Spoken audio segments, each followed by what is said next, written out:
Cindy here, physical therapist with a quick tip on the safety of throw rugs and area rugs. Most of the time we like for you to pick these up, but if not, we recommend using double-sided sticky tape. So I've done that with my area rug here, and this is a walkway that I wanted to secure. So what I want to show you is I've put tape on the back side of this carpet between the pad and the carpet and between the pad and the floor. So what we have here is an edge that's nice and solid down so that if we have a walker come across this, it's not going to pull it up.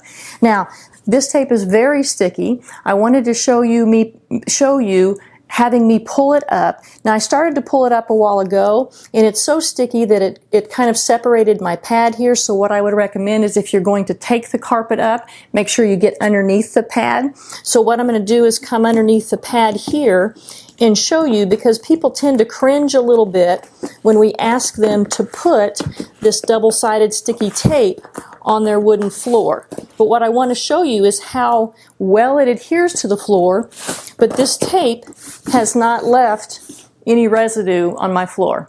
So that's a quick tip on anchoring those safety hazards, the throw rugs and the area rugs, down to the floor.